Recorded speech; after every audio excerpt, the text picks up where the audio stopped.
Yeah, like who thought doing math on the go was gonna be a fun game idea? No. That's what that is. It is.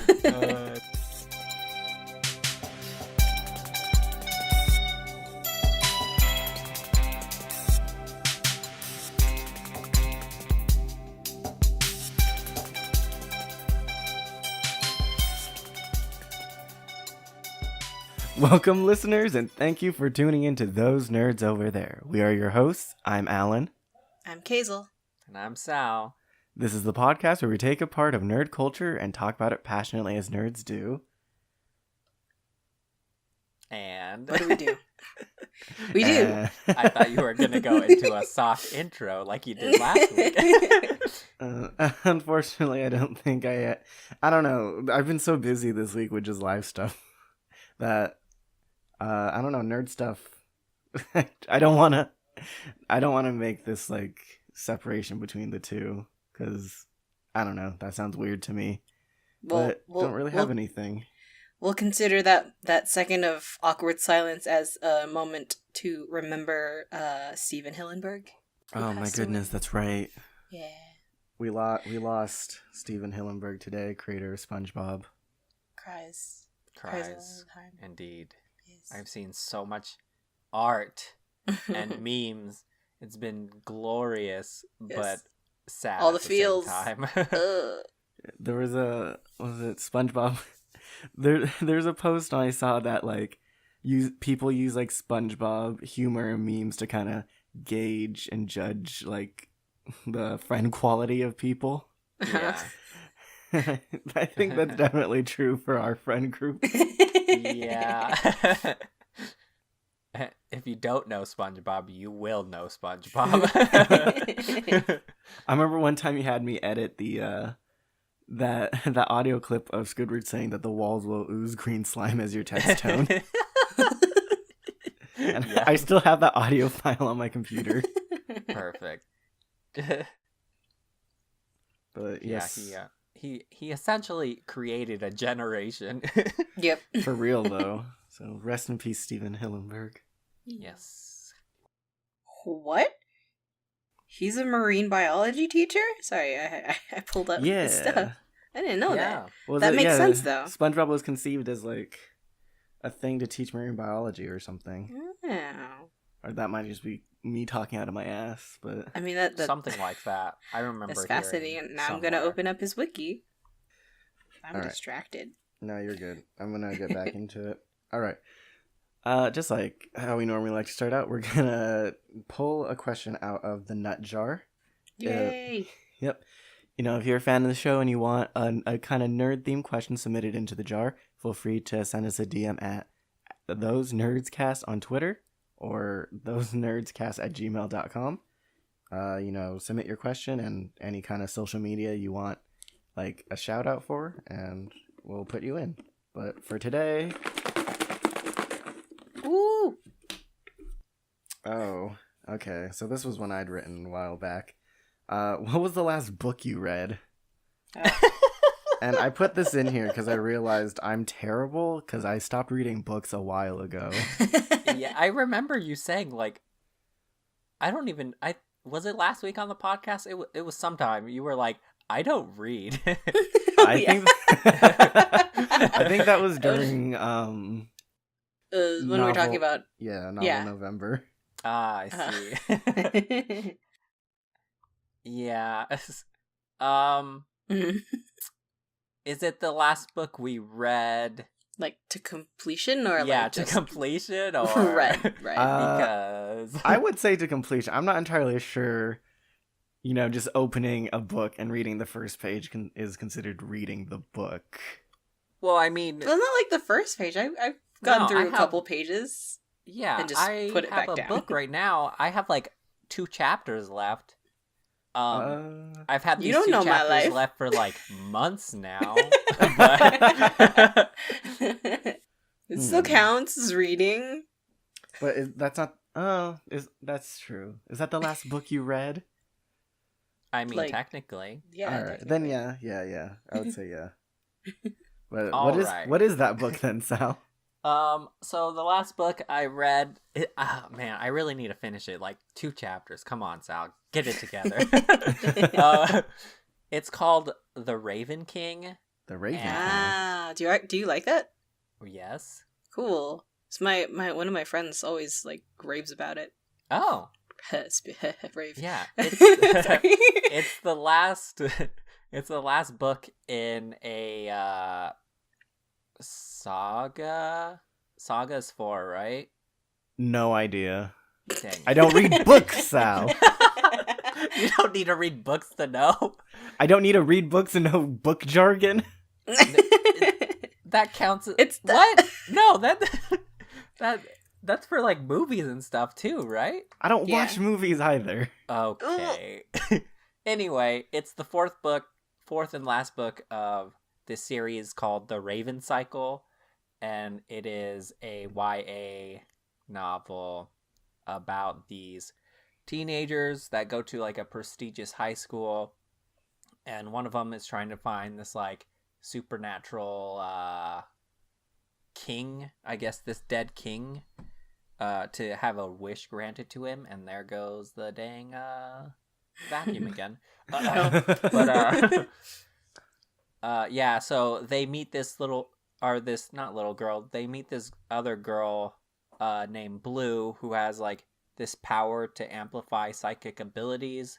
And yeah, and her whole family is like a family full of psychics, and so they get involved and all these antics happen and all these supernatural stuff, and it's so hard to explain, but it is like a really good book, and it is like one of the better written books I've read, especially YA. So it's really good. No, there's definitely like some difficult things to read in YA sometimes. But what? Yeah. So what is? It doesn't sound like traditional fantasy, right? Because it's like, or is the time period like our world, or is it? Yeah, it's ours.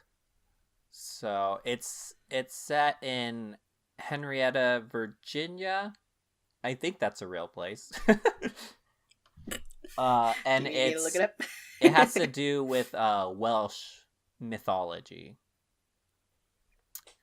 Something I know nothing about. Yeah, so it's Welsh mythology mixed with like paranormal stuff because of all the psychics, and there's like demons and all these other weird things. So, and then this is the final book in a 4-book series? Yeah. Are all 4 books like related to each other, or not related, but is it continuing off of the last book, like say? Yeah. Yeah, okay. Yeah, it's very straightforward. And yeah, each book is I think they're all good, so. And I wish I could explain the plot better because it's so hard. Like a lot of the things that happen in the book are like described, and you're like, it's like you can like kind of visualize it, but you're like, this would never happen in real life. And like like they explain like how these people are like seeing colors that don't exist, and it's like, wow, like how do I describe that? Like, it's like, yeah, human language kind of fails us here. Yeah, a lot of weird stuff happens, and it's a really good time. And the author is Maggie Stiefvater, and she just does a really good job telling the story and trying to get you to visualize these concepts and things that like can't exist. So yeah, that was the last book I read. Nice. Yeah, one of my friends always talks about that book. She lives in Seattle now. So I feel like Seattle people just like it, because my other friend who lives in Wisconsin and is also a writer, she thinks it's boring. Oh. So I'm like, I don't know. So, yeah. Wait, it's called The Last Raven King, or The Raven King? Just The Raven King. All right. Yeah, the first book is called The Raven Boys. Uh-huh. So if you want a lot of raven people. Mm-hmm. Well, the first and last book, the other two books have nothing to do with ravens. All right, I'll have to ask Seattle people about this book while I'm still here. Yes. Yeah. I'm pretty sure the author is from Washington too. Maybe that's why. Yeah. So Just a Washington people thing. yeah, good book. Nice. I think the last book I had read was in high school. And this was like a book that I chose to read, not for Okay. like any English class or anything. Okay. But that Well, was that's good. yeah. This was about 5 or 6 years ago, though. And it was Glad you still remember what it is. because I chose to read this. Okay. Right. And it was I was playing Guild Wars 2 at the time, and Guild Wars 2 had a series of books released to explain some of the prequel plot. Oh. And the one I read was Guild Wars Edge of Destiny. And this was kind of weird for me. I think this was when, in high school, I started really getting into like video game plots. Uh-huh. And it was weird for me to think that an MMO could have this like huge backstory and plot to it. Mostly because I'd been playing just like shitty MMOs like MapleStory and stuff. But which, you know, now that I'm older, I realize they have a pretty crazy story too. But anyway, yeah, I read the Guild Wars Edge of Destiny, and it contains the 5 main characters from Guild Wars 2 and their backstory, because in the current game, as you're playing, they are like not friends anymore, and you don't really understand why, because they only kind of gloss over it. But when you read the book, you get to go on these like crazy adventures in this video game world that you know about because you're in it yourself, but you get to experience it through these 5 characters that you also get to hang out with in game, and it's cool. Just this kind of interaction that I didn't really have with a video game before. Also, it's a very good story. Cool. I need to play Guild Wars again. Oh man, during Black Friday it had gone on sale like 50%. I already have it. Oh, no, like the expansions and stuff. Oh, ooh. Yeah, like 50% off. Oh, gee. I don't have time for expansions right now. Oh, I but got the Kingdom Hearts expansions to are play. so good. I got Kingdom Hearts to play, bruh. I know, yeah, that's true. You gotta get through the Math Blaster portion. Yep. Mm-hmm. But yeah. Is it Guild Wars Edge of Destiny? Last Nice. book I chose to read. Nice. What about you, Hazel? Well, the last book I read, I think I mentioned it on the podcast before, when we were talking about our waifus and husbandos. The last book I read is Hard in Hightown by Varric, Oh, who is in the game Dragon Age Inquisition. Is the physical book actually like credited to Varric? I think it's credited to him, but it says that it's like edited by so and so, the actual lady who wrote the book. It's really cute though. But the story is just about this. He's kind of like a investigator, and he's sent in because there was a murder that happened, and the murder is this like big name guy, but he's also like this guy that everyone hates, so no one really cares to really look into it. So he wants to know why it happened, and he's taking this kind of rookie soldier with him along to dig deeper into what's going on. It's really fun. I think I've read the first 2 chapters. It's really good. It's fun. I can hear Varric's voice in it, like clear as Ooh. day. It's cute. That means it's written well. Yes. But I feel like if you don't know anything about Dragon Age, like at all, you'll be lost as like you're in a fog. Like you're just like, what magistrate? What? All these words that are being used, you're just like, you don't get it. And like for a minute, since I haven't played Dragon Age in a while, it's like, what are they talking about? This is the book that Cassandra said was her favorite Inquisition, right? I think so. Yeah. All right, because she called it smut in the game, and I'm just wondering about like, is it actually smut? I don't think so.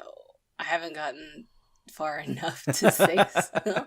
But when I bought it at the comic book store, it wasn't like wrapped up or anything because they have pictures in there. I think there's like 3 different illustrators who illustrated because the characters end up looking different, like 3 different versions of the main character, like one with long hair, one with short hair, one with armor, and then one that's just kind of in plain clothes who looks fancy, but all the art in it's really nice. It's just fun. Just feeling like you're reading a book that's in a game. Right. Yeah. Yeah, so funny enough, the Raven Boys is not on my shelf because Ricky lent it out to somebody. I was gonna read the synopsis, so I'm trying to find a synopsis. No one could tell me what this book is about. What they do is they give you like the plot of each character in the book. So that's why it's so hard, because there's just so much stuff that there's no just like one like synopsis you can go with. But anyway, I was wondering about this just now, just like because my book and your book, Kazel, are video game literature. Yeah. How I guess prevalent is that? Is that like a thing that really exists? Because I know like The Witcher was a book series before a video game, but are Magic there just the Gathering has a lot of books too. Huh. So I think it's pretty common. I should okay, maybe I should get back into reading. Just look for all the video game related and stuff. then like Overwatch has comics. And those count too. Right, but comics that counts. I know, right. No, not that. Comics are easy for me to read. Oh, true. Well, what was the last comic you read? Was it the Overwatch or the Injustice one? I think it was Injustice. Like, Nice. But like a physical copy? yeah, I just been hanging out at what is it? Barnes and Nobles because Borders is dead. Rip Borders. Are there any Borders left? I don't know, but I just remember like says this in the United States. Right, in the United States. No, but I used to hang out at the one at the Fashion Show Mall all the time, just reading Percy Jackson books and manga. Yeah, those died. They're all gone. There was this nice one in Washington, next to the mall I lived by, and it was like, I think it was like 2 stories or 3 stories, I don't remember. Oh my it was goodness. like huge, and I loved it, and then it went out of business, and I was so sad. And like the closest Barnes and Nobles was so far away from me. So sad. R.I.P. Borders bookstore. Don't let Barnes and Nobles die. We need bookstores. But yay, books. Yeah. Yay! TLDR, read books. Read Yeah. more. All right. Says the one who needs to read more. Yes. I mean, yeah, I do. But all right, let's get into our topics for the week, and let's see who the wheel wants. Da da da da da da. Oh God. All right. Either I did something to upset the wheel, or Well, did it like explode? No, it picked me. Oh, yay! Not me I was first. Like, and Kazel? 3 weeks in a row, I've been first. I either did something to upset the wheel or curry favor, and I'll never know. Yay, What Alan's did you get first. excited about? All right. Tell us. What I got excited about was I guess, is this the premiere trailer for, would it be called? Yeah. Right? It would have to be. I suppose, yeah. Anyway, the premiere trailer for Young Justice Season 3 dropped, and it revealed that it's going to air on January 4th. I hope I got that right. Yes, January 4th of 2019. Yes. So excited. Was it? From the trailer, it's looking to be very good. And Young Justice, like, before explaining anything, like, I loved Young Justice because it kind of filled, or it did fill that hole that kind of abrupt end of Teen Titans left. Yeah. Yeah, but also that the old Teen Titans might be coming back too. Just off topic. Yeah, it's very strange that they would be like, hey, season 3 of Young Justice and maybe Teen Titans. You're just like, what? Yeah, but so I never read any of the Teen Titans or Young Justice comic books. So my only exposure is to the show. But I think the show is done fantastically because it focuses on like the sidekicks. You got Robin, Aqualad, Speedy, Kid Flash, and other characters that they introduce. And, you know, in the vein that like young adult novels focus on just like Yeah. teens and young adults trying to like figure their life out and just try to do what they can. You know, Young Justice does a really good job of exploring like all these feelings you have as Yeah. like a teen and young adult, like weird romances, feelings of powerlessness, you know, trying to figure out how to balance all the crazy crap in your life. And Young Justice does it really well with characters that you really like because, you know, we grew up with Batman and Superman and their sidekicks, and you get to see them as like caricatures that support them. But a show focused on them, you really kind of see from their perspective what growing up in this kind of weird, like alter ego kind of life. I don't know. It's great. Yeah. And the show does a really good job, like, showing the gap in, like, power level, I guess, or, like, experience that the Young Justice group has against, like, the Justice League. Because I feel like every time I read a, like, Teen Titans story or I see Teen Titans, I'm like, well, they're just as good as the Justice League. But in Injustice, you can, like, tell, like, definitely, like, they have a lot to learn. Yeah. Oh yeah, they do that really well. Just like it's not, you know, they win every time. There's a lot of learning and like growth as like a superhero that they have to learn. Yeah, like a teenager would have to go through.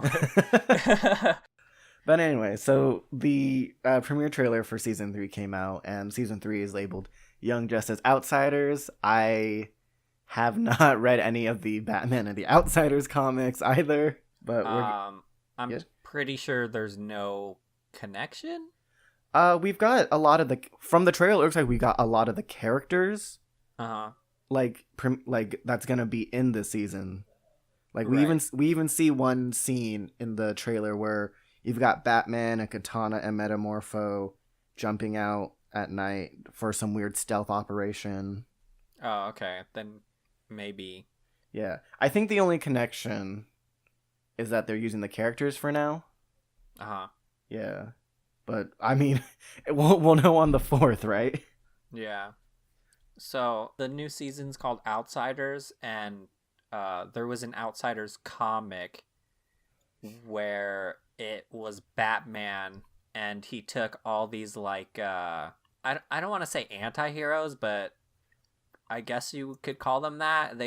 Morally They gray. yeah, morally gray heroes, and basically made like kind of like his version of like a Suicide Squad, where they did all these like stealth operations and things that went under the radar so that he can do things that normally the Justice League couldn't. So, I guess kind of breaking down the premiere trailer, what we see is that following the events of season 2, was it this?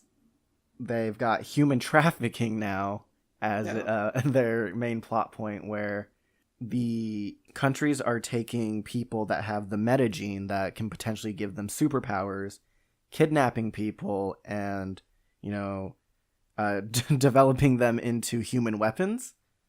Oh, of And course. yeah, and specifically we see that Terra, who we know from Teen Titans as the one that can move Earth, she has been kidnapped, and she's actually a princess in, I guess, the rest of the DC universe, right? Wait, No, what? No, I don't think so. No? Okay. That's weird. Was it because I saw her in the Judas Contract and, well, she wasn't a princess, Ah. but was it because they have the country of Markovia that they made up and her last name is Markov? I think that might just be a coincidence. Well, anyway, she's a princess in this one. Okay. Anyway, yeah, so we see her as the example of like her being kidnapped and put into the human trafficking ring of these superhumans. And in the trailer, we see returning characters include Nightwing and Superboy. We don't see Aqualad or Miss Martian and Red Arrow from previous seasons. But we are there is a mention that Batgirl from the previous season is now Oracle. Yeah. Yeah, so I don't know if Sal, you could probably answer this. Are all iterations of Oracle handicapped? Usually, yeah. All right, so something happened in the time skip. Yeah, they could have just gave her the name Oracle though, because that name has just been given to people that like have that kind of position. So, I mean, I don't think they necessarily have to have her handicapped, but Right. yeah, that's interesting that they would just give her the name Oracle and not keep her as Batgirl. So, But and then the returning characters from our Young Justice team from like the second generation, we include Blue Beetle that we've seen. We got Blue Beetle, we have Impulse who is now Kid Flash, and we have Wonder Girl.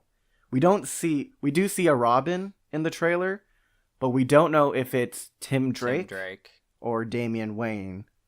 And there's no kind of credit on the Wikipedia page or anything. Please don't let it be Damian Wayne. Well, like, the theory might be it's Damian Wayne just because of the costume, right? Because Damian Wayne's the one Right. that usually has the hood. Right. Was he carrying a sword, though? It looks like he had a staff, and that's typically Tim Drake, right? Yeah, Damian Wayne has a katana. Right. But I don't actually remember the weapon. I just remember him backflipping. I see. Now, earlier 2017 during was it 2017 Comic-Con when we got the original the promo that we're getting Young Justice season 3, they gave us a series of characters that were going to show up. Yes. And from the poster that we haven't seen in the trailer, we don't see Static Shock, and we don't see Arsenal, and I don't think Beast Boy was in there either. But Wait, we don't. No, I think Static was in there. Was he? Let me look this up. From the trailer, right?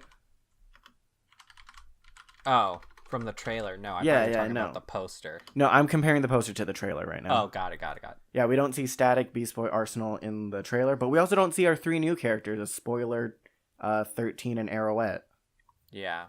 So I'm wondering how they're going to play in, because I don't think Spoiler and Arrowette are metahumans, and I'm wondering how they're going to play into the human trafficking. Yeah. I know Spoiler is a Batman character who used to be a Robin. Yeah. A female Robin, so she definitely doesn't have powers. She did something to like disgrace herself or something and then faked her death. Yeah. And then Arrowette, it looks to be like Oliver or Green Arrow's little sister. Is it? Because we did see Arrowette earlier in the Young Justice series. Did we? Yeah, she was actually just a little girl, and Artemis had saved her father from getting killed. Okay, well then I don't know who she is in this one, but oh yeah, sorry, also Artemis is back, but she's Tigress. Yeah. Well, why else have Arrowette if you're gonna have Artemis too? That wouldn't make any sense. But yeah, now originally there was a campaign to get the show revived on Netflix, but because DC launched their own streaming service, it's now going to be on DC Universe. And Yay? Question mark. I don't know. I'm debating. Do I wait and for all the episodes to come out and then binge it like you're probably gonna do, or do I just get in on like when it comes out and just like write it, because it's a hard sell. Like, do I keep my finger on the pulse? I'll probably have it by the time it comes out because I want to get the app when the first seasons of Titan ends. So that's probably around. It's gonna be a good The around there. I think the final episode of the season of Titan comes out December 20th. We're getting a break for Christmas, and then on the 4th, was it Young Justice season 3 comes out. Yeah, so I'll probably have it. So if I'm watching the first episode and I start gushing about it and be like, "Hey, you have to get this now," then there's your answer. Take the dive. Oh, also, something that came up during trying to look up more information on the show. Jesse McCartney is the voice of Robin. And and Nightwing. Well, yeah, I'm like, whoa. Good to see he's not dead. Yeah, wait a second. So our Dick Grayson is also Roxas from Kingdom Hearts. Yeah, that's what I was remembering. I was like, yeah, didn't he do voice work before? Yeah, I'm like, whoa. At least he's not awful. No, I mean that. I just bring that up because that's like nuts to me. Yeah. Now you're gonna. Did that come through? Yeah. God damn it. But I remember when it came out that Jesse McCartney was Roxas, and every time someone would cosplay him, they would start singing Jesse McCartney songs. No. So have fun with that. Oh no. That's kind of hilarious. But yeah, January 4th. Yes. Yay! All right. January 4th. Yeah. Whee. All right, let's see who the wheel hungers for next. Whee. After I remove my name.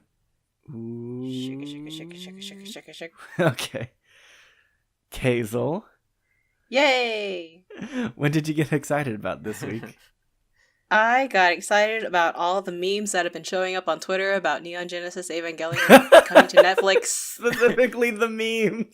Yeah, the memes have been just nuts, and I love it because I always forget how many people also grew up with that show, and I'm sort of excited about it coming out on Netflix. I know someone made a tweet that they were just like, oh, now that it's going to be on Netflix, everyone is going to compare it to like other anime and say how this old anime is a ripoff of such and such new anime, and it's like now they can understand this old thing that started, what was it, 1995. Dang. That is when the original. That was before I was born. Neon... Oh my goodness. I feel. Oh. Wait, so the one going on Netflix, is this a reboot or is this the old series?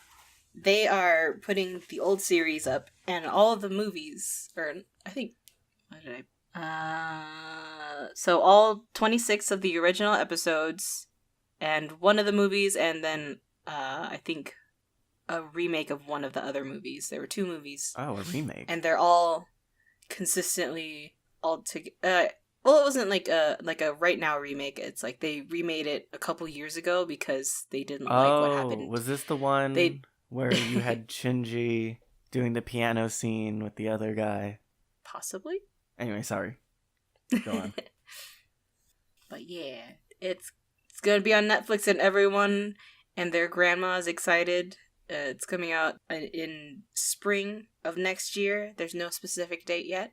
But yeah, if you don't know anything about Neon Genesis Evangelion, it's a really old series. I honestly think it aged fine, but hesitant. They did a quote unquote reboot in 2007 called Rebuild of Evangelion, where they basically took, I think it wasn't all the episodes, but they try to condense episodes 1 through 24, I think, into 3 OVAs. So in 2007, they had the first rebuild of Evangelion called You Are, parentheses, Not, in parentheses, Alone. In 2009, they came out with the second one, You Cannot Advance, and then 2012, You Cannot Redo. And These are some anime ass titles. I know. You should see the actual titles in the actual anime. They are horrendous and long as they're almost like identical to Panic at the Disco title. Or our last podcast episode title. Yes. But so let me start off with when me and my brother were first introduced to the series, we walked into Suncoast when Suncoast was still alive, and we saw a VHS box with some anime kid on it with like little robot mecha uniform, and we're just like, what's this? Pick it up, go home, because we paid money and we bought it, and we just went home. We were just like, what is this mess of what is happening? This is crazy. Why is there what? It's like flashing text on the screen. Every new anime fan's first experience. Yeah. Wait, was this your first anime? Probably it not. was one of our first, like the one that we actually got like almost every single VHS of. I think we forgot one, and it was like the most important one.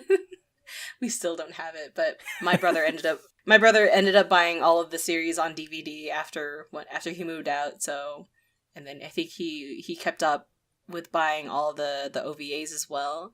But we went into Suncoast. We blindly bought this okay looking anime, and we went home, and we're just like, but wait, what happens next? So we ended up having to go back every time our mom gave us like allowance. We're just like, we're gonna buy this one because we want to know what happens. And it's just this the genre that Wikipedia gave it is mecha, of course, psychological, and sci-fi. And you don't realize it at first, but the psychological is like deep, like driven like deep into it, and it's like hard as soon as you get to the very end. And the actual initial ending of the series was everyone hated it. Every single Oh no. fan hated the ending. They ended up sending like emails to the creator, like it actually showed up in one of the movies saying what's his name? Wait. Hideaki Anno, I'm gonna kill you because your ending is so bad. Like, I hate this ending so much. how did it show like, up he was in getting the movie? Like at the beginning of one of the movies, it's just a rehash, like a recap of the first half of the movie is a recap of the whole series until the third to last episode, and then from then on it just they just make a whole new story with the rest of the movie. So the second half of the movie is like brand new animation, a whole new ending, and then the second movie is called End of Evangelion, and that one it just like closes up everything, and it's this psychological mess of crazy, bizarre. My brain hurts when I think about it a lot. It sounds complicated. It's very complicated. I'm confused by the psychological portion. So there's a lot I could talk about. So the skeleton, the base of the story is you have a social anxiety-ridden, reluctant hero who wants to appease his very distant father by piloting a massive robot and fighting aliens for him. That is the summary that I wrote, because that is what the whole series is. Because Shinji, as soon as his mom passed away, his dad sent him away because he didn't want to deal with him. And then suddenly his dad is just like, hey, come back. I need you to pilot this thing and save the world, basically. And so Shinji reluctantly comes back, and he's the whole time in the first episode, he's just like, I don't know if I want to do this. Does he really care that I'm here? Does he love me?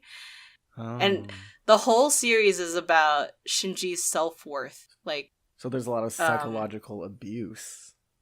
Yeah. Like, as I was thinking about it, it's not written down anywhere. It's not quoted as such by anyone, but I kind of realized that there's the two there's actually three main girls. So there's Asuka, who's the redhead, Rei Ayanami, who's the blue-haired girl, and then there's Misato, who's the one with purple hair, like long purplish hair. And as I was thinking about it, Rei Ayanami is she's like a personification, and I pause for people who actually know the series. She's a personification of like Huh?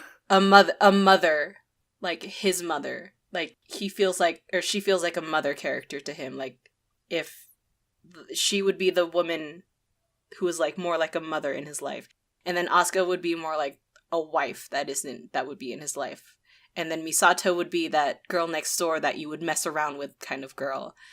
And like he has these three options, and there's when you think like really deep about it, it's really like my brain hurts again. But even the creator Hideaki Anno was like, Shinji is actually he personally related to Shinji, like all of the story. He's also socially awful, bad at talking to people, and he doesn't want to deal with stuff, and he relates a lot to Shinji as a character. And then there's a lot of stuff where it's just every single character is it's like the Winnie the Pooh theory, how every single character in Winnie the Pooh is like some kind of weird thing in Christopher Robin's life. Right. Yeah, it's kind of like that. But Huh. the whole series is about Shinji's self-worth, and it's a struggle. But there's been tons of controversy, like especially that ending, but even more so there's themes, not necessarily like story-wise, but symbolism of like religious themes. Like they're very blatant. Like the alien enemies that come down from the sky are called angels. I mean, Evangelion itself is a religious word. Right. Right. It's in the title. And yeah, and they have Adam and Eve, and there's a Lilith, and then there's a thing called the Lance of Longinus, and that's actually considered the rod that was used to pierce a hole in Jesus' side when he was crucified and died. Ooh. And yeah, so there's a whole bunch of stuff, and but like the creator very blatantly says, yes, he used imagery from Kabbalah, from Christianity, and from Judaism, but he said the symbols are mixed together for the first time. Something like an interrelationship or meaning emerges, because it's like he's proud of it. Like he just mixed up all this stuff to look cool. So it's not really because he believes in all this stuff. It's just like he wants it to look exotic. Right. Huh. And Yeah, so he was probably, well, I don't want to say one of the first, but maybe one of the first in the medium to do that kind of thing. Yeah. So, I mean, yeah, he went kind of nuts, and a lot of people attacked him for it, but he's just like, yeah, none of that. It's just I thought it was cool. yeah. Yeah, like all the names of the alien angels are like actual like angels, like Lamia, Sariel, and all that stuff. It's fascinating, but when you think and like if you research far enough into it, none of it makes sense. So don't think too much about it. He's just pulling. Which shouldn't be pieces. too surprising, given Yeah. that I'm like anime it's and super history. Japan. It's super Japan. Right. Dang But- it, Japan. Yeah. I'm wondering about, I guess, the viewer experience, because you said the main character is this very socially anxious person, right? Mhm. And I hope I'm not like making too broad of a generalization by saying I think a lot of young adults are like that, myself Mhm. included.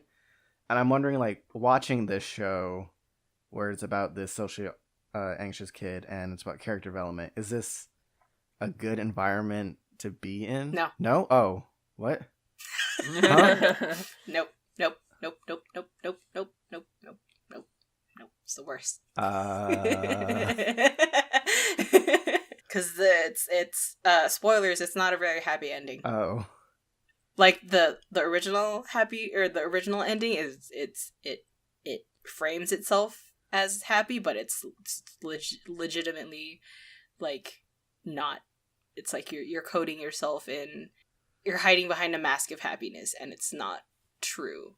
Oh, And then shit. the remade ending, the end of Evangelion, like I feel like the Hideaki was just like, you know what, I'm just gonna kill everyone.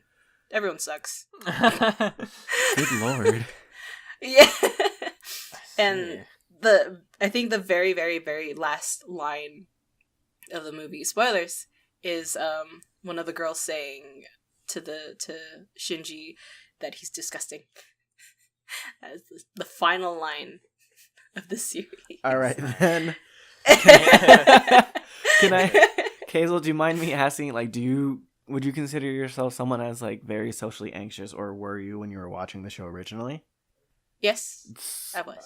Yeah. So what was the thing, the aspects of the the psychological portions that were appealing, if it's not very healthy for... Unless you just didn't realize it until you were done.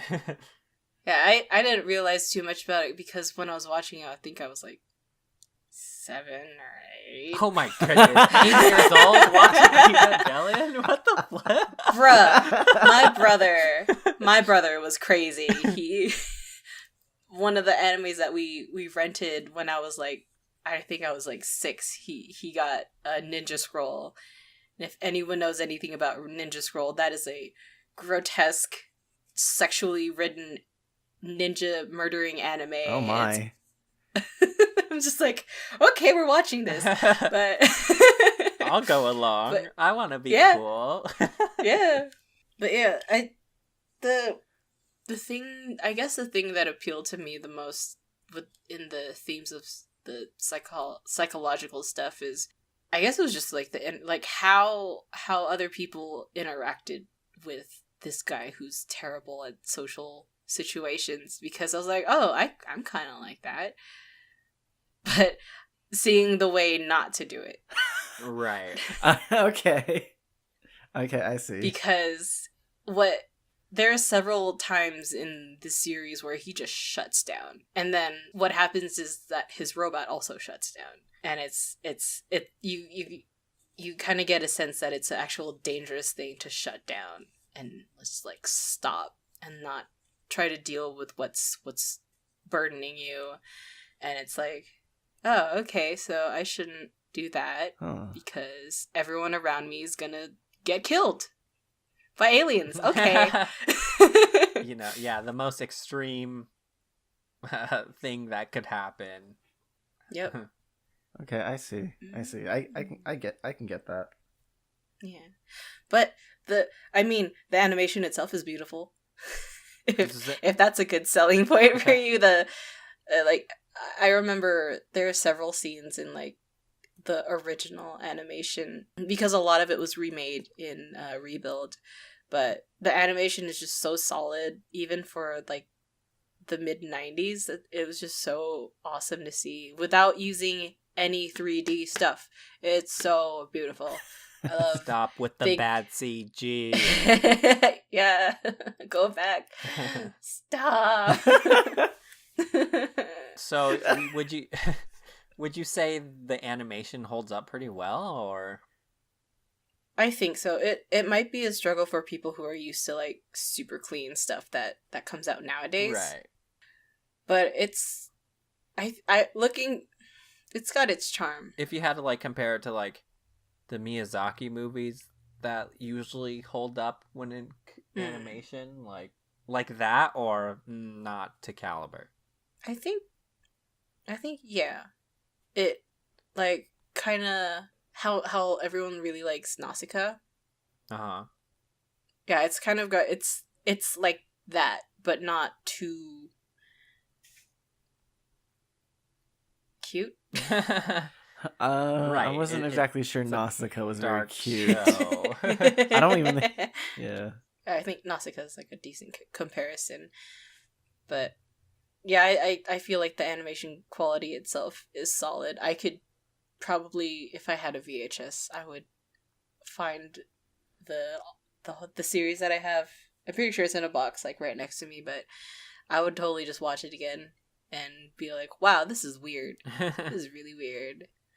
And I'm remembering now after we when me and my brother got the first VHS, we bought the very last one after.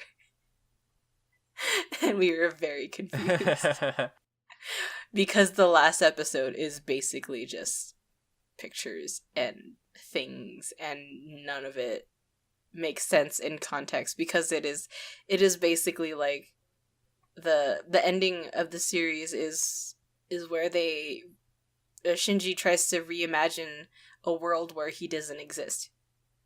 I see. Yeah. Wow. And then at the end he's just like, "Wait, this is wrong. I'm not there." Right. Huh. And then so I'm gonna spoil the ending, the original ending. Okay. So when he realizes that he's not a part of this world, everyone comes out and they're just like, "Congratulations, you realize that you're important." Huh? I think there was a better way of doing that. And it just ends. Oh, Huh? that's the ending. It just ends. Huh? Yep. Okay. I could probably make an argument as to why that's a good ending. But wait, hold on. So I in mean, the it's remakes, good. instead of that, they just killed everyone. Yes. Okay. Because if this whole thing was about him, like, and his insecurities and stuff, Yeah. I mean, the resolution makes sense. Yeah, it does. I don't know how much sense it makes in, like, context, but Yeah. Was it just executed poorly, do you think? It was horribly executed. Oh. oh. I think that last episode, they ran out of budget and they started just showing like clips. Oh, no. And just What? flashing text on the screen. Running out of budget on the last episode. That's what you're supposed to save your budget for. Yeah. Yep. That's the end of the Alright. series. Spoilers, everyone. That's the ending that everyone hates. And it's coming to Netflix. Yeah. Yeah. I can see it for myself. Yeah. So when was it coming to Netflix again? Spring of 1995.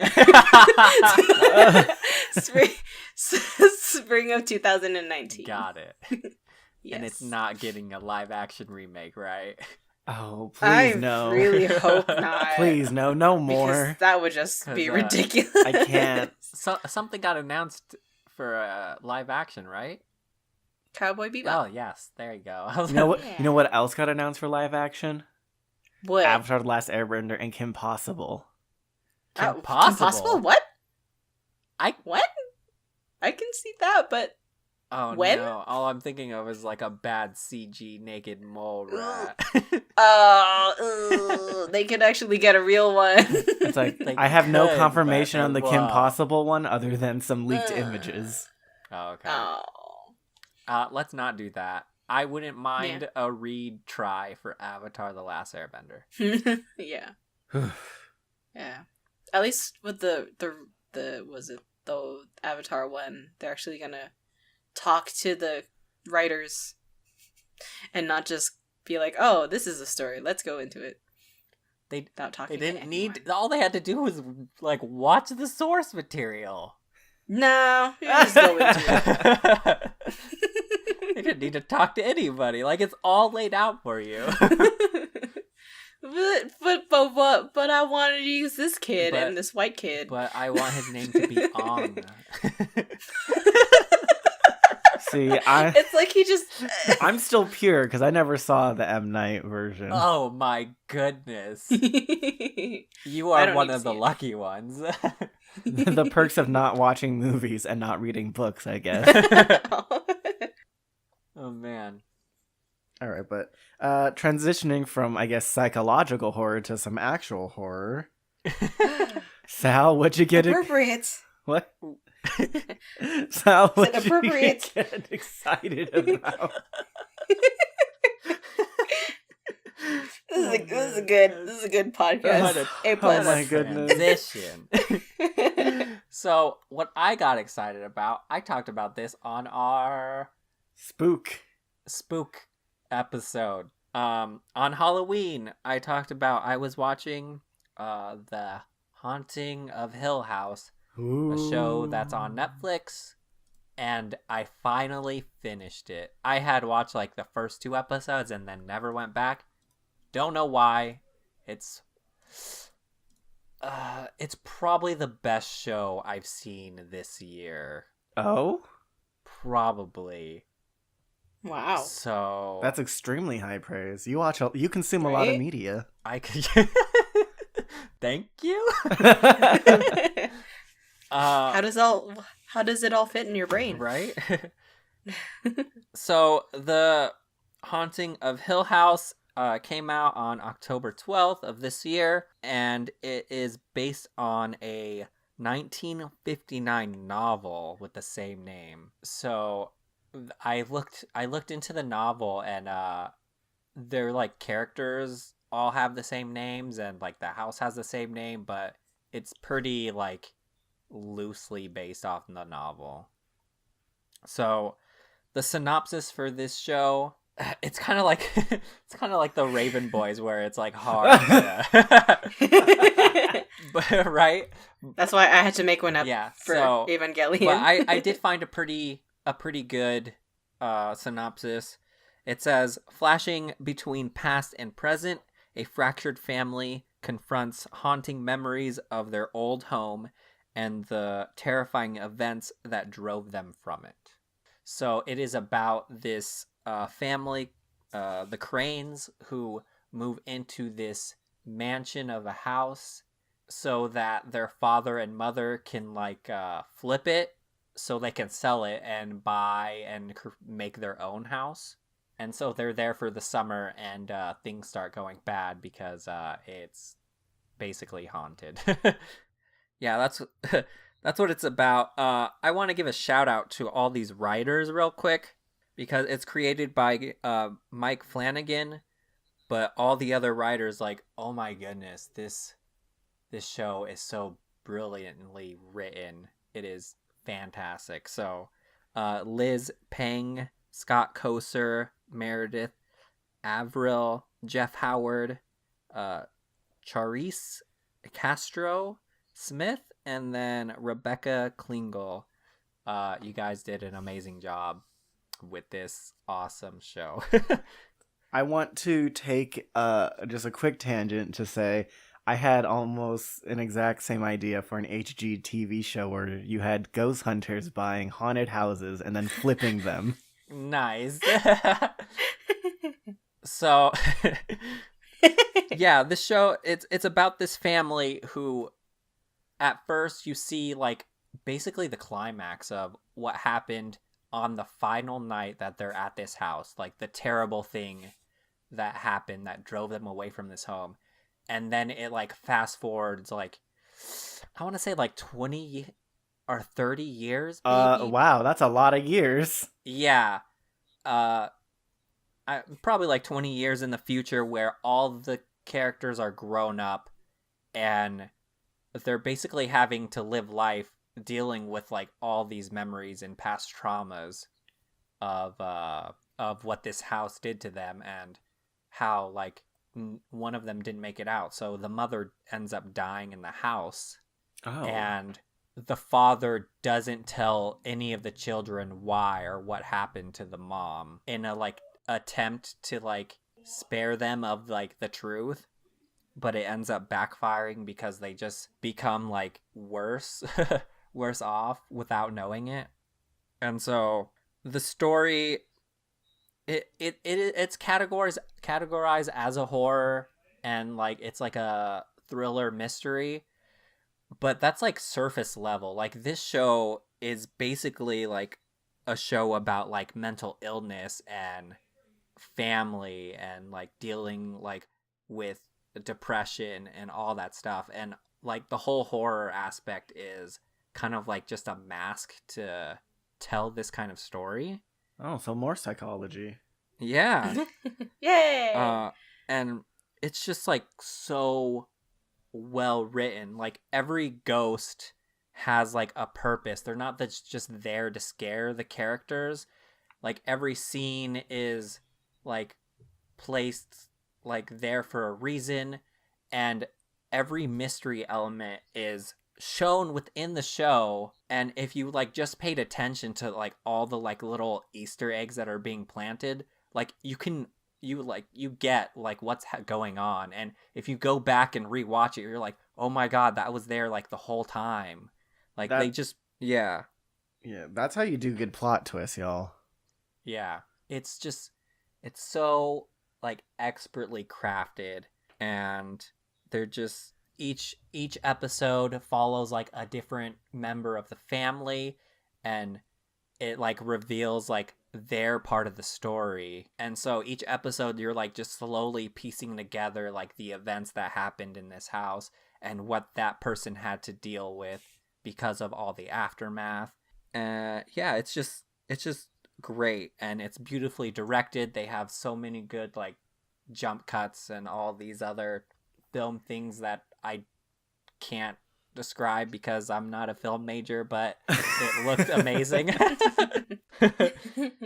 So yeah, that's what it's about. And like it deals with loss and all these other things. And there was actually a quote that I wrote down. A lot of the characters get these like monologues that are really like well written and just like hit close to home. And one of them is from a character that ends up dying, and the brother confronts like the dead character because of she's a ghost now or whatever. And the girl tells the brother, and I quote, "There's no without. I'm not gone. I'm scattered into so many pieces, sprinkled on your life like new snow."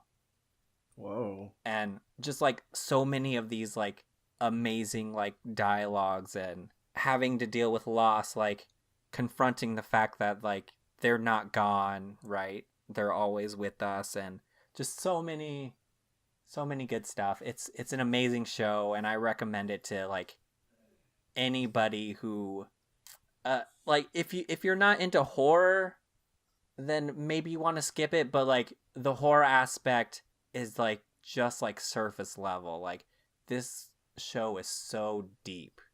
Right. I'm not into So horror, and you kind of convinced me with that line to actually give it a try. yeah, it's so good.